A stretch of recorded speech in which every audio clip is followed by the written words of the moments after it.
करायचं सुरू.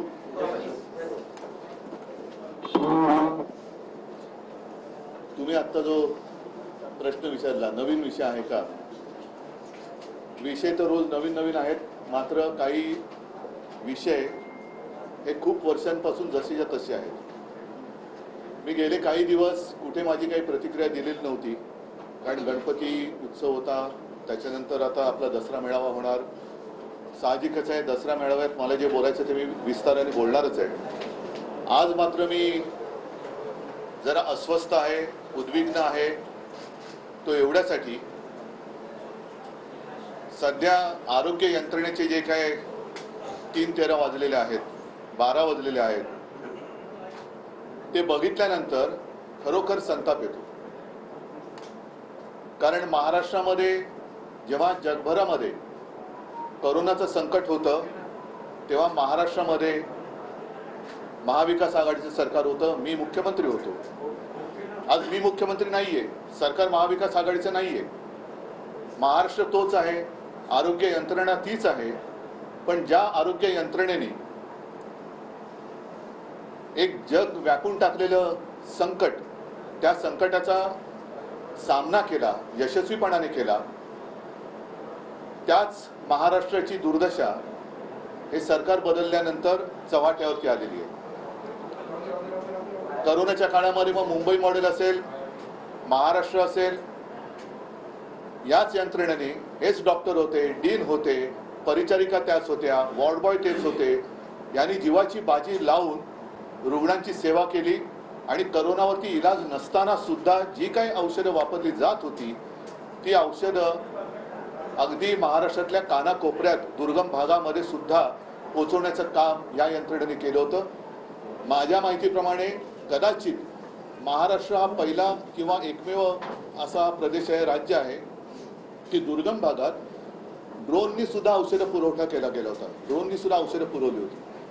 मी स्वतः नंदुरबारच्या एका टोकाच्या लसीकरण केंद्राला भेट दिली होती. तिथे सुद्धा लसीकरण झालं होतं. कुठेही औषधांचा तुटवडा नव्हता, लसीचा तुटवडा नव्हता, डॉक्टर व्यवस्थित होते. अगदी काही डॉक्टर्स आणि रुग्ण म्हणजे परिचारिका असतील किंवा वॉर्ड बॉय सुद्धा, यांचा सुद्धा त्याच्यामध्ये मृत्यू झाला. पण ते कुठेही मागे हटले नाहीत, योद्ध्यासारखे लढले आणि त्या योद्ध्यांना आज बदनाम केले जाते. गेले काही दिवस ठाण्याचं रुग्णालय असेल, कळव्याचं असेल, छत्रपती संभाजीनगरचं रुग्णालय आहे, नागपूरचं आहे, अगदी नांदेडचं आहे, अजूनही काही ठिकाणच्या बातम्या येतातच आहेत. जबाबदार कोण? आणि मी आज जो म्हटलं की मला संताप एवढ्याच गोष्टीचा आलेला आहे, याच गोष्टीचा आलेला आहे. एक तर जबाबदारी कोणी घेत नाहीये. ज्या वेळेला हे संकट महाराष्ट्रावरती आल्यानंतर मुख्यमंत्री कुठे आहेत? मी ज्या सरकारला एक फुल दोन हाफ म्हणतो ते एक फुल दोन हाफ कुठे आहेत? त्यातलं एक फुल आणि एक हाफ तर दिल्लीत आहेत, दुसरा हाफ कुठे आहेत कल्पना नाही मला. पण इकडे हॉस्पिटलमध्ये बळी जात असताना महाराष्ट्राचे मुख्यमंत्री हे दिल्लीमध्ये बसलेले आहेत. नक्षलवाद्यांचा सामना कसा करायचा? जरूर ते एक संकट आहे, पण रुग्णालयामध्ये जेवढे आज बळी गेलेले आहेत तेवढे काही वर्षांमध्ये नक्षलवाद्यांच्या हमल्यामध्ये बळी गेलेले नाहीत. मुख्यमंत्र्यांचं आणि दुसऱ्या हाफ उपमुख्यमंत्र्यांचं कर्तव्य होतं की या ठिकाणी जाऊन तुम्ही नेमकं काय आहे हे कारण शोधलं पाहिजे. नांदेडच्या डीनवरती सदोष मनुष्यवधाचा गुन्हा दाखल केलेला आहे. ठीक आहे, जो कोणी गुन्हेगार असेल, जर गुन्हेगार असेल तर जरूर त्याला शिक्षा द्या.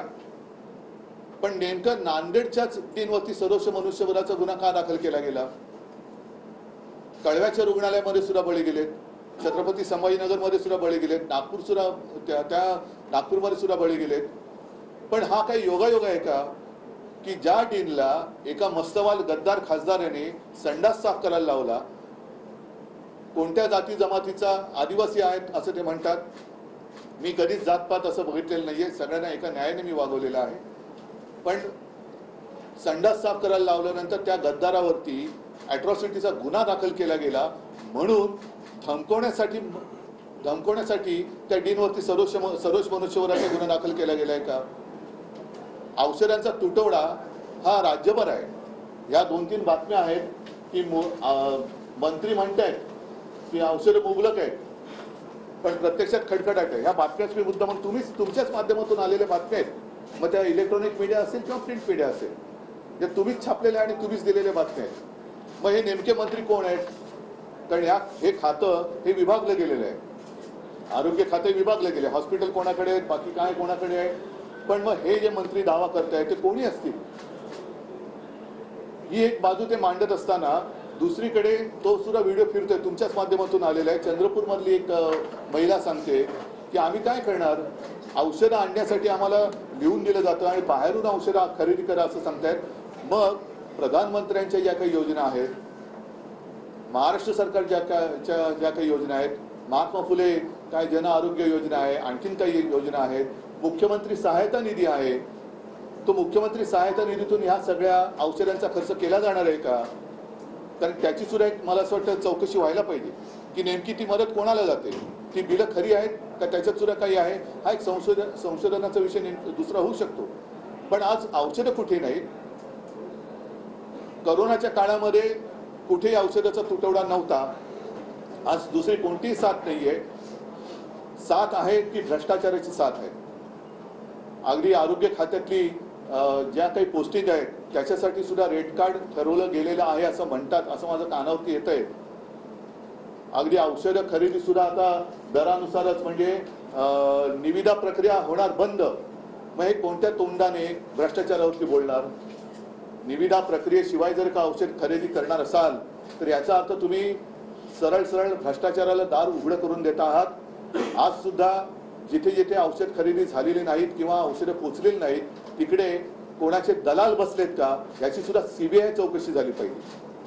कारण जर मागे तुम्हाला कल्पना आहे, युतीचं सरकार होतं तेव्हा धरण फुटलं तर खेकड्यांमुळे धरण फुटलं होतं. अशी काही खेकडे त्यांच्या हातामध्ये हा कारभार गेलेला आहे का की जे एक हे जे काही धरण आहे ते फोडून भ्रष्टाचाराचं पाणी आपल्या शेतामध्ये वळवत आहेत, असं काही आहे का? हा सगळा जो प्रश्न आहे, मला असं वाटतं हे सरकार आज सामराने सुद्धा अग्रलेख लिहिलेला आहे, यमाचा दरबार यांनी स्थापलेला आहे.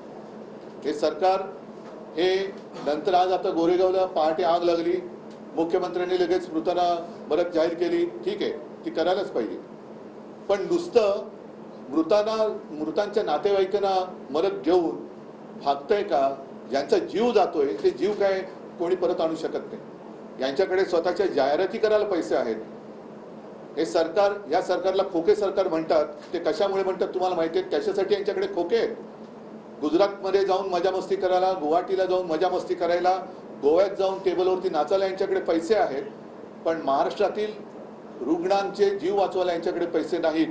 असंच सरकार, या सरकारची आता मला असं वाटतं निपक्षपातीपणाने सीबीआय चौकशी झाली पाहिजे. मी निपक्षपातीपणाने एवढ्यासाठी म्हटलं कारण काही जणांवरती जे गुन्हे दाखल केले गेले होते त्यांच्या चौकशीचा फार्स करून त्यांना क्लीन चिट देण्यात आली. हा चौकशीचा फार्स आहे. म्हणजे नुसते विरोधकांच्या मागे चौकशीचं शुक्लकाष्ट लावायचं आणि स्वतःच्या भ्रष्टाचाराला मोकाट कुरंट सोडून त्याच्यावरती चराला द्यायचं, हा काय कारभार नाहीये. आणि या सरकारबद्दल मी एक फुल दोन हाफ जे म्हटलं त्यातले दुसरे जे उपमुख्यमंत्री आहेत अजितदादा पवार, ते जेव्हा आमच्यामध्ये होते, विरोधी पक्ष नेते होते, त्यांनी कोर्टाने या सरकारवरती मारलेले ताशेरे जे होते ते भर सभेत बोलले होते. ते ताशेरे म्हणजे हे सरकार नपुसक आहे. कोर्टाला हे कळलेलं आहे की हे सरकार कसं आहे. अगदी सर्वोच्च न्यायालयाला सुद्धा कळलेलं आहे. पण हे सरकार आता लवकरात लवकर घालवलं पाहिजे, कारण याच्या या भ्रष्ट कारभारामुळे लोकांचे आता बळी जायला लागलेले आहेत. आणि म्हणून मला असं वाटतं की जनतेने सुद्धा आता जागं झालं पाहिजे. मी महाराष्ट्रातल्या तमाम शिवसैनिकांना आणि शिवसेनेच्या पदाधिकाऱ्यांना एक विनंती करतोय की ज्या काही तक्रारी माझ्यापर्यंत पोहोचत आहेत त्या काही माध्यमातून सुद्धा येत आहेत, काही माझ्या शिवसैनिकांच्या माध्यमातून पण येत आहेत. सर्वांना सांगतोय, आपापल्या जिल्ह्यातील आपापल्या तालुक्यातील सरकारी रुग्णालयात जाऊन तिथल्या डीनना आणि डॉक्टर्सना विश्वासात घेऊन, कारण ते गुन्हेगार नाहीये, औषधाचा पुरवठा होत नाही हा काही त्यांचा दोष नाहीये, पण वस्तुस्थिती जी काही आहे, कुठे कुठे हॉस्पिटलमध्ये औषधं किती पोचलेली आहेत, किती तुटवडा कधीपासून आहे. कारण मला आठवतंय की जोपर्यंत आमचं सरकार होतं तोपर्यंत महाराष्ट्रामधल्या प्रत्येक सरकारी हॉस्पिटलमध्ये किती कोणत्या म्हणजे रोज किती साठा आहे, तो साठा आणि पुरवठा हे सगळं कॉम्प्युटराइज होतं. ती पद्धत आज चालू आहे का? नसेल तर ती कोणी बंद केली? आणि जो मंत्री ज्याला कळलं की हाफकिनच्या माध्यमातून औषध खरेदी होते तर त्यांनी विचारलं की कोण आहे हाफकिन. असे जर का दिव्य ज्ञानी मंत्री त्या खात्याचे कारभार सांभाळणार असतील तर पहिले त्यांच्या बुद्धीवरती इलाज करायला पाहिजे आणि मग त्यांच्याकडे खातं दिलं गेलं पाहिजे. तर हा जो काही सगळा एक कारभार चाललेला आहे माणुसकीला सोडून चाललेला आहे. म्हणजे सगळे मंत्री पालकमंत्री कोण होणार याच्यासाठी रुसवे फुगवे चाललेले आहेत. मंत्रीपदासाठी मारामाऱ्या चाललेल्या आहेत. औषधं खरेदीसाठी पैसे नाहीत पण परदेशवाऱ्या चाललेल्या आहेत. लोकशाही स्वतः चुरगणासारखी टेबलवर पडलेली असताना आपले ट्रायब्युनल जे आत्ताचे आहेत ते म्हणजे पेशंट टेबलवरती आणि डॉक्टर दौऱ्यावरती अशी त्याची परिस्थिती होती. तर असा हा सगळा उथळ कारभार चालू असताना महाराष्ट्राच्या जनतेने आता या मंत्र्यांना ठिकठिकाणी जाब विचारला पाहिजे. नुसतं डीनवरती ढकलून हे चालणार नाही. कारण आज काही डॉक्टरांनी सुद्धा एक लेख लिहिलेला आहे, मला वाटतं लोकमतमध्येच आलेलं आहे. डॉक्टर मुळके का काहीतरी त्यांचं नाव आहे, डॉक्टर मुळके, बरोबर आहे. त्यांनी तेच म्हटलेलं की सगळे आपण डॉक्टरांच्या माथी का मारताय, बरोबर आहे. आणि मी हेही मान्य करतो की आमचं सरकार असताना सुद्धा काही जागा रिक्त होत्याच, पण त्याचा फटका हा आम्ही रुग्णांना पडू दिला नव्हता. दुसरा एक महत्वाचा मुद्दा असा की गेल्या 4-5 दिवसात जे काही बळी गेलेत त्याला कारण एक हेही असू शकेल, त्याची सुद्धा चौकशी झाली पाहिजे की जेव्हा सलग सुट्ट्या येतात तेव्हा डॉक्टरांच्या ड्युटी ह्या लावून दिल्या जातात. नाहीतर सगळेच थोडे सुट्टी म्हटल्यानंतर शिथिलता येते. खाजगी रुग्णालयामध्ये सुद्धा एक सुट्टीचा नाही म्हटलं तरी वातावरण असतं, कारण डॉक्टर सुद्धा माणसं आहेत. पण त्यावेळेला यंत्रणा म्हणून जी काही असते ती यंत्रणा तिथे दिसते, प्रशासने तिथे दिसतं की ह्या सुट्टीच्या दिवसामध्ये थोडंसं ड्युटी अरेंज करून त्यांना ती द्यायचं की जेणेकरून रुग्ण आल्यानंतर किती कोणत्याही आजाराचा असला तरी त्या ह्याचा एक तरी डॉक्टर तिकडे हजर पाहिजे. तर या ड्युटीज लावल्या गेल्या होत्या का? औषधं नसतील तर औषधं कशामुळे नाही आहेत? आणि आता विना निविदा जर का औषध खरेदी होणार असेल तर हे भ्रष्टाचाराला उघड उघड आमंत्रण आहे. आणि मग हे भ्रष्टाचाराविरुद्ध लढणाऱ्या पंतप्रधानांना सुद्धा मान्य आहे का, हाच माझा एक प्रश्न आहे. हायकोर्टमध्ये या विषयावर हिअरिंग होत होती. आता हायकोर्टमध्ये सरकारच्या वकिलांचं असं म्हणणं आहे की गावाचे जे रुग्णालय आहे त्यात पेशंट एकदम सिरियस झाल्यानंतर ऍडमिट होतात म्हणून मृत्यू पाठी. हे आता नवीन काय पद्धत आली का? आतापर्यंत काय अशी रुग्ण येत नव्हते हॉस्पिटलमध्ये? हा म्हणजे अत्यंत नालायकपणा आहे, निर्गुणपणा आहे. पेशंट सिरियस झाल्यावरती आला तरी तो औषधाविना का जातोय? मग तुमच्याच माध्यमातून जे काही दिसतंय, आज मी म्हटलं ना चंद्रपूर, त्यांना लिहून दिलं जातं, औषधाच्या लिस्ट दिलं जातं, हे औषध बाहेर जाऊन खरेदी करा. मग जर का पेशंट सिरियस असेल तर त्या चिंतेत असलेल्या रुग्णांना तुम्ही बाहेर जाऊन औषधं खरेदी करून आणायला लावता का? तुमच्याकडे औषधं का नाही? पेशंट सिरियस असेल किंवा नसेल पण इलाज करणे तुमचं काम आहे. म्हणून तर तुम्ही सरकारी हॉस्पिटल ती यंत्रणा उभी केलेली आहे. तिकडे औषधाचा पुरवठा होतोय की नाही? आणि जर आता पुन्हा सांगतोय विदाऊट टेंडर औषध खरेदी करणार असाल तर मग चौकशी कोणाची चौकशी करणार? राज्य सरकारने जे कारण दिले न्यायालयामध्ये आता त्यांचं म्हणणं की मनुष्यबळ कमी आहे आणि त्यामुळे अशा प्रकारचे मृत्यू घडतात. त्यानंतर खडसा म्हणजे उच्च न्यायालय सुद्धा मनुष्यबळ, मी पुन्हा एकदा सांगतो, मनुष्यबळ किंवा काय मी असं म्हणतच नाही की आमच्या वेळेला मनुष्यबळ पूर्ण होतं, आमच्या वेळेला सुद्धा कमी होतंच. पण त्या मनुष्यबळावरतीच आम्ही करोनाचा सामना केला होता. त्याच मनुष्यबळावरती तेच डॉक्टर होते, हीच यंत्रणा होती. पण त्याच्यात रुग्णांची संख्या खूप होती, औषधं म्हणजे इलाज नव्हता. तरी देखील जी काय औषधं वापरली जात होती त्या औषधांचा कुठे आम्ही तुटवडा होऊ दिला नव्हता, ऑक्सिजनचा दिला नव्हता. आता मात्र तसली साथ नसताना भ्रष्टाचाराची साथ आलेली आहे, त्याचे हे बळी आहे.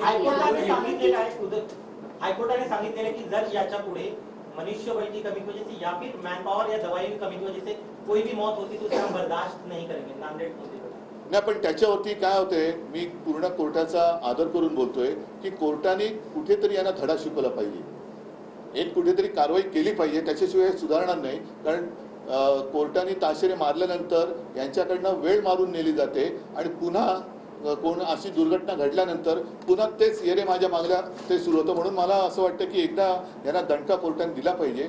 विशेष म्हणजे सर्वोच्च न्यायालयाने सुद्धा आता लोकशाहीचं जास्त अंत न पाहता निर्णय दिला पाहिजे. जून महिन्यामध्ये मेडिकल कॉलेजेस मधल्या सर्व जवळपास 400 डॉक्टरांच्या घाऊक बदल्या मोठ्या प्रमाणात झाल्या होत्या आणि त्यामुळे भाऊक की भाऊक मोठ्या प्रमाणात नाही म्हणून म्हटलं भाऊक म्हणजे भावना नाही, त्या भाऊकचा अर्थ तुम्हाला कळला असेल.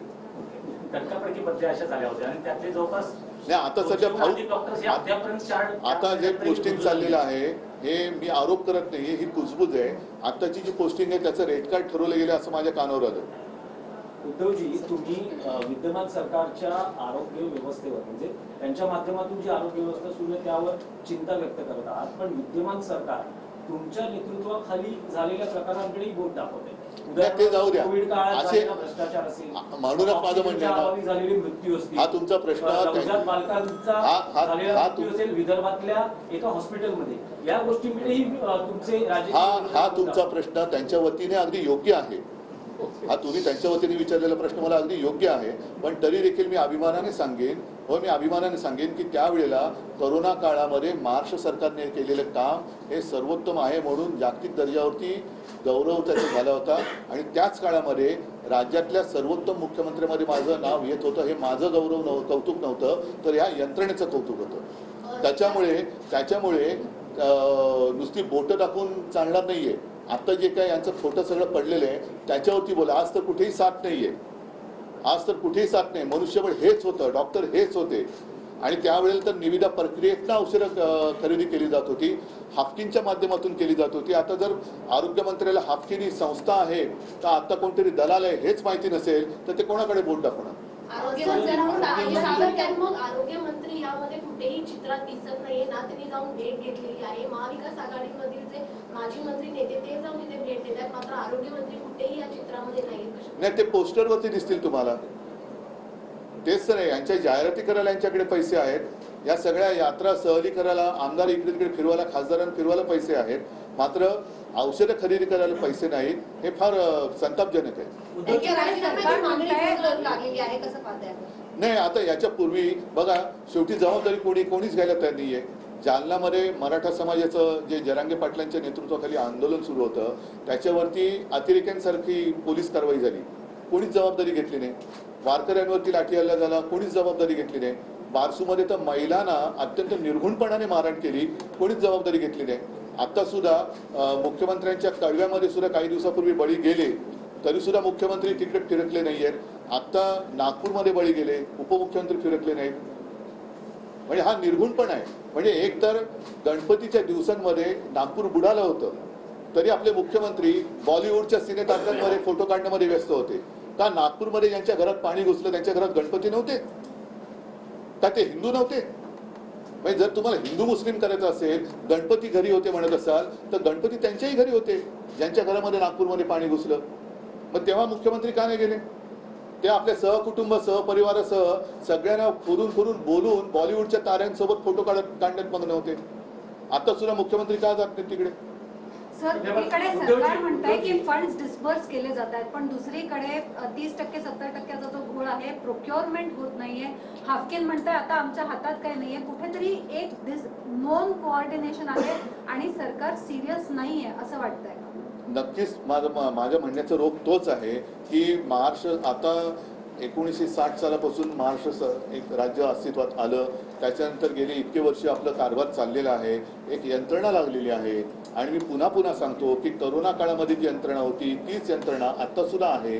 मग करोनामध्ये ज्यांनी महाराष्ट्र वाचवला ती यंत्रणा आता नालायक कशी काय होऊ शकते? म्हणजेच यांचं फक्त धुसफूस चाललेली आहे, तुतू महिमा चाललेला आहे. पालकमंत्री पदावरनं मारामाऱ्या चाललेल्या आहेत, मंत्रिपदावरनं मारामाऱ्या चाललेल्या आहेत, पण जनतेसाठी कोणीच लढत नाहीये.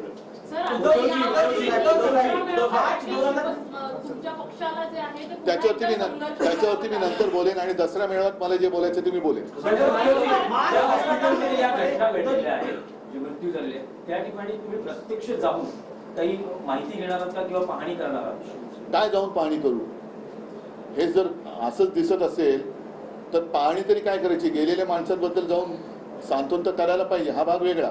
पण माझं म्हणणं तेच आहे की असं मी कोणीच नाहीये, मी मुख्यमंत्री नाहीये. आणि जसं तुम्ही प्रश्न विचारला, माझा पक्षही चोरलाय, चिन्हही चोरलंय, पण ज्यांनी चोरलंय ती चोर मंडळी इकडे काय नाही जात. काम त्यांचं आहे, कर्तव्य त्यांचं आहे. आणि हे सुद्धा जर आम्ही करायचं असेल तर मग हे कशाला पाहिजेत? आमचं सरकार पाडलंच कशाला? आम्ही तर करतच होतो काम. मग आता हे जात का नाही? चोर कंपनी जात का नाही तिकडे? औषधाच्या मुद्द्यावर मार्च 2023 मध्ये एक बॉडी बनवण्यात आली, पण 6 महिने झालेले आहेत, अजूनही मेंबर. आणखीन एक गोष्ट मला सांगा, करोनाच्या काळामध्ये आमच्या सरकारने एक टास्क फोर्स निर्माण केला होता. आता करोनाची साथ गेल्यानंतर साहजिकच आहे, फक्त एकच आहे, दुर्दैवाने माझं सरकार गद्दारी करून यांनी पाडलं. त्याच्यामुळे मला टास्क फोर्सचं तसं काही नीट आभार मानता आले नाहीत, कारण ही सुद्धा तज्ज्ञ लोक होती आहेत. आता तो टास्क फोर्समध्ये रद्द केला गेला आणि नवीन टास्क फोर्स नेमला. त्याच्यामध्ये मला वाटतं लष्कराच्या सुद्धा अधिकारी एक त्या महिला आहेत त्यांना घेतलेले आहे. मग हा टास्क फोर्स करतोय काय? आता या टास्क फोर्सवरती काय जबाबदारी दिलेली आहे? काम काय आहे? का नेमलेला आहे हा टास्क फोर्स? मग तुम्ही जे म्हणता मी जाणार का, ह्या टास्क फोर्सला पाठवा ना तिकडे. टास्क फोर्सने जावं सगळ्या हॉस्पिटलमध्ये, राज्याचा दौरा करावा आणि विचारपूस करावी औषधं आहेत की नाही. नेमकं तुम्ही आता म्हणताय की रुग्ण सिरियस होऊन तिकडे येत आहेत, तर जनजागृती करा.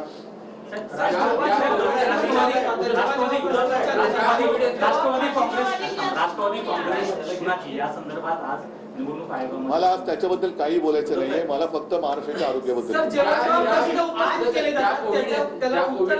उत्तर न देता प्रतिमा मलिन करण्याचा प्रयत्न केला जातो असं मला वाटतंय का? म्हणजेच त्यांच्यामध्ये कर्तृत्व नाहीये ना, त्यांच्यामध्ये कर्तृत्व नाहीये, फक्त चिखलफेक त्यांची चाललेली आहे, चिखलफेक चाललेली आहे. हायकोर्टात आज सुनावणीच्या वेळी अटॉर्नी जनरलने सांगितलेले की नांदेडमध्ये जी काही घटना झालेली आहे त्याच्यासाठी कोणालाच आपण जबाबदार ठरवू शकत नाही. पण म्हणजे काय? म्हणजे काय? मॅनपॉवर बद्दल सांगत नाहीये किंवा हो, पण त्या डीनवरती सदोष मनुष्यवधाचा गुन्हा दाखल झाला असं मी वाचलं आणि म्हणून तर मी तुम्हाला बोलवलं की जर त्यांच्यावरती त्यांना संडास साफ करायला लावला आणि म्हणून त्या गद्दारावरती जर काय अॅट्रॉसिटी झाली म्हणून यांच्यावरती सदोष मनुष्यवधाचा गुन्हा दाखल होणार असेल तर मग बाकी ठिकाणी का नाही होते? त्याच्यानंतर संभाजीनगर वारंवार केवळ दुर्घटना घडत आहेत, त्याच्यावर सरकारकडून काही कारवाई होताना किंवा प्रतिबंधात्मक उपाय होताना दिसत नाहीत.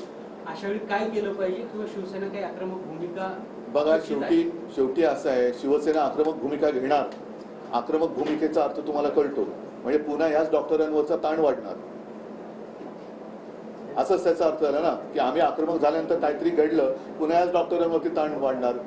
तर माझं मत असं आहे की आता शिवसैनिकांना मी एक आवाहन करतोय की प्रत्येकाच्या गावात जिथे जिथे सरकारी हॉस्पिटल असेल तिथे जाऊन या डीनना, डॉक्टर्सना विश्वासात घ्या आणि त्यांना विचारा की तुमच्याकडे औषधं किती आहेत, तुमच्याकडे औषधाचा साठा हा नक्की किती दिवसांनी येतो, कोणती औषधं आहेत, अँटीबायोटिक्स आहेत का. साधारणतः आता सीझनप्रमाणे जे रुग्ण असतात त्या रुग्णांना देणं, काही अँटीबायोटिक्स लागतात, सीझनप्रमाणे आजार बदलत असतात, औषधं लागतात, त्या औषधांचा साठा तुमच्याकडे आहे का? कारण मला आठवते की साधारणतः मार्च एप्रिलच्या सुमारास पुढचा पावसाळा लक्षात घेऊन आदिवासी पाडे असतील किंवा दुर्गम भाग जिकडे अतिवृष्टी असेल होत असेल किंवा दरड कोसळण्याची शक्यता असेल अशा ठिकाणी पाऊस सुरू होण्याच्या आधी काही औषधांचा साठा हा पुरवावा लागतो, म्हणजे धान्य पुरवावं लागतं. या सगळ्या काही यंत्रणा ह्या पुढचे सीझन लक्षात घेऊन आधीपासून त्यांना कामावं लावावं लागतं. उद्धव साहेब मागील काही दिवसांपासून उपमुख्यमंत्री अजित पवार सरकारमध्ये सक्रिय दिसत नाहीयेत, त्यांची नाराजी असल्याचं समजतंय. तुमच्यासोबत ते उपमुख्यमंत्री होते, तुमचा अनुभव कसा आहे? सर, यालाच जोडून आहे की अजित पवार जेव्हा नाराज होतात तेव्हा काही सकारात्मक बदल जे आहेत ते त्यांच्या दृष्टीने घडून येतात असं देखील दिसून आले.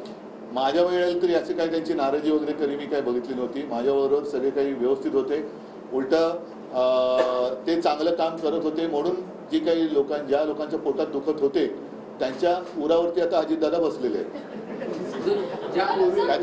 त्याच्यामुळे खरं अजितदादांपेक्षा ज्यांच्या उरावर ते बसलेत त्यांनी नाराज व्हायला पाहिजे आणि ज्यांनी त्यांना बसवलंय त्यांच्याही ते उरावर बसले म्हणून त्यांनी नाराज व्हायला पाहिजे. ज्या कोविड यंत्रणांचं तुम्ही कौतुक करताय त्याच मुंबई महानगरपालिकेच्या अनेक यंत्रणांची वेगवेगळ्या माध्यमातून चौकशी सुरू आहे, अनेकांना समज देखील जात आहे. कोविडमध्ये मी तुम्हाला तेच सांगितलेलं, आता दिनेशनी तोच प्रश्न विचारला होता. हे स्वतः भ्रष्ट लोक आहेत आणि मग आता काय होतं, काही गोष्टी मी दसऱ्याच्या वेळेत बोलणार आहेत की कोणत्या तोंडाने चौकशी करणार, असं कोणती साथ नाही आहे. आणि त्यावेळेला सुद्धा जे कोविड काळातला भ्रष्टाचार म्हणतायत, मग कोविड काळाचा भ्रष्टाचार PM केअर फंडापासूनचा काढा, संपूर्ण देशाचा कारभार त्याची चौकशी करा, माझी तयारी आहे. जर मुंबई महापालिकेत घोटाळा झाला, भ्रष्टाचार झाला असा यांचा जर का समज असेल तर मग मात्र ठाणे, पिंपरी चिंचवड, नागपूर, बिगपूर पासून काश्मीर ते कन्याकुमारी तुमचं आहे ना सर्व काय समान नागरी कायदा, मग समान चौकशी करा. अगदी उत्तर प्रदेश पण त्याच्यात घ्या, गुजरात पण त्याच्यात घ्या. व्हेंटिलेटर कोणाकडनं घेतले होते, ते का बिघडले होते, या सगळ्याचा तुम्ही पर्दाफाश करा. आमची तयारी आहे. सर, या सरकारकडून वेगवेगळे मेडिकल कॉलेजेस जाहीर केले जात आहेत, पण इकडे डॉक्टरांची भरती होत नाही असा आक्षेप डॉक्टरांनी घेतलाय. जे हॉस्पिटल्स आहेत मुंबईतले त्यांची तिकडे बदली केली जाते आणि त्यामुळे हा ताण वाढतो. तर भरती का केली जात नाही असं तुम्हाला? आता हाच तर मुद्दा आहे ना. आता त्यावेळेला नाही, मी तुम्हाला सांगितलं की त्यावेळेला जेव्हा मी हा कारभार बघत होतो तेव्हा तुम्हाला सर्वांना कल्पना आहे, मी ती जबाबदारी स्वतः घेतली होती एक कुटुंब प्रमुख म्हणून, आणि तुमच्याच माध्यमातून किंवा फेसबुक लाईव्हच्या माध्यमातून जनतेशी मी संवाद साधत होतो. कुठे आपल्याला काय कमतरता आहे ती त्यांना सांगत होतो, काय करावं हे सांगत होतं. तसं विश्वास देणारं आज कोणीच दिसत नाहीये. नुसतं स्वतःच्या अंगावरचं झुरळ दुसऱ्यावरती झटकायचं हेच काम यांचं चाललेलं आहे. मात्र यांना मिरवण्याचा जो काही एक शौक आहे प्रत्येक ठिकाणी, म्हणजे गणपतीमध्ये मिरवायचं, बॉलिवूडच्या लोकांना बोलवायचं, आणखीन कुठे जाऊन मिरवायचं, हे सगळे जे काही मिरवणं आहे ना, त्या मिरवण्यापैकी काही टक्के जरी पैसा या यंत्रणेवरती वापरला तरी मला असं वाटतं राज्य सुरळीत चालेल. संजय सिंगला अटक झालेली आहे. आज मी काही बोलणार नाही या विषयावर. मी दसऱ्याला बोलेन. सगळ्यांना धन्यवाद.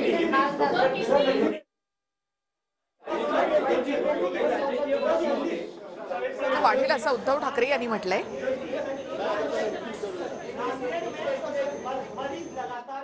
सरकार कह रही है दवाई कमी, लेकिन जमीन की हकीकत अलग है. सिर्फ नांदेड़ ही नहीं, कुछ दिन पहले मुंबई के नजदीक थाना, जहाँ से मुख्यमंत्री उनके यहाँ जो हॉस्पिटल है कड़वा, छत्रपति शिवाजी महाराज हॉस्पिटल, फिर राजश्री छत्रपति शाहू महाराज शासकीय वैद्यकीय कोल्हापुर और डॉक्टर शंकरराव चव्हाण हॉस्पिटल नांदेड़, घाटी रुग्णालय छत्रपति संभाजीनगर, मेयो रुग्णालय नागपुर, सभी जगह पर यह दुर्घटना हुई है.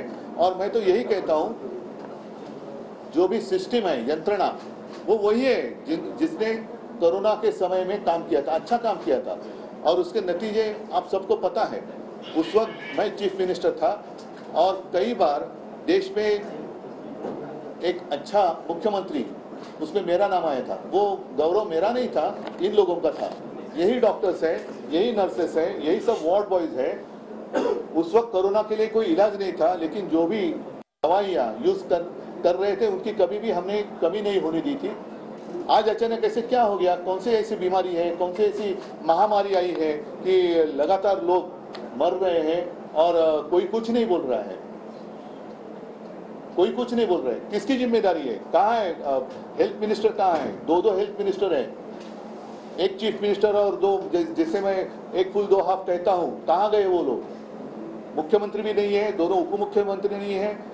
मुझे जानकारी मिली कि मुख्यमंत्री और फडणवीस साहब तो दिल्ली में बैठे हैं, वहाँ नक्सल के बारे में, उनके बारे में कुछ मीटिंग चल रही है.